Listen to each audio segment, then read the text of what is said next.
Merci, Monsieur le ministre. La parole pour le groupe Les Républicains est à Monsieur Alain Chrétien. Merci, Monsieur le Président. Ma question s'adresse à Monsieur le ministre de l'Économie. Vous avez estimé hier, Monsieur le ministre, devant un séminaire d'artisans réunis à Paris, que le RSI était une erreur.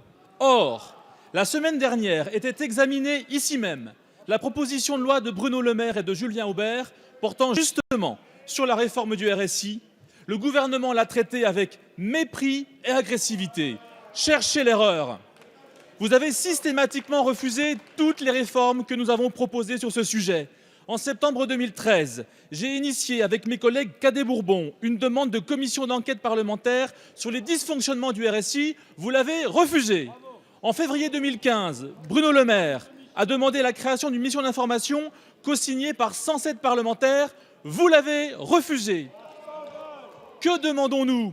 La création d'un fonds d'indemnisation des artisans ayant subi un préjudice, la création d'une procédure de conciliation avant toute mise en demeure, la simplification du règlement des cotisations, l'accord implicite de l'administration en cas d'absence de réponse du RSI, la certification des comptes du RSI par la Cour des comptes et encore bien d'autres idées que vous avez toutes refusées. Alors, Monsieur le ministre, si bien sûr vous avez le droit de nous répondre, parce qu'on a bien compris le message du Premier ministre, cherchez l'erreur et donnez-nous de vraies réponses.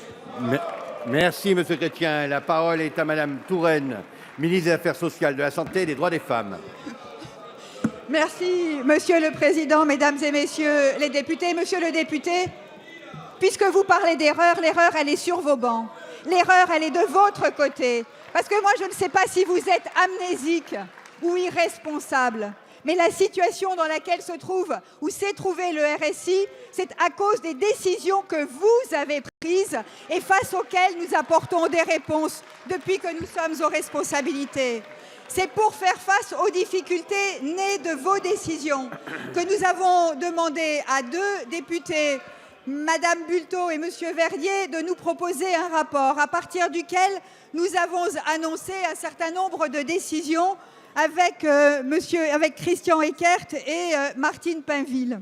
Les décisions ont été prises et je veux vous le dire, Monsieur le député, la priorité aujourd'hui, elle est à la stabilité et à la simplification. Nous avons besoin de conforter les artisans, les indépendants, de leur donner confiance dans l'avenir, de favoriser, de faciliter leurs relations avec leur régime de protection sociale. Dès le mois de juillet dernier, des centaines de milliers de ces indépendants ont reçu des remboursements accélérés plus rapides lorsqu'ils avaient trop cotisé. Des médiateurs ont été nommés pour traiter les cas les plus difficiles. Un suivi personnalisé des demandes des entrepreneurs a été engagé. Et dans le projet de loi de financement de la sécurité sociale qui a été voté, leur protection sociale, en particulier leurs droits à la retraite, ont été améliorés. La semaine prochaine, j'installerai un comité de suivi qui permettra de faire un premier bilan et des mesures seront annoncées par le gouvernement. Vous le voyez, Monsieur le député, nous agissons, vous faites preuve d'irresponsabilité, nous nous engageons auprès des indépendants. Merci, Madame la ministre.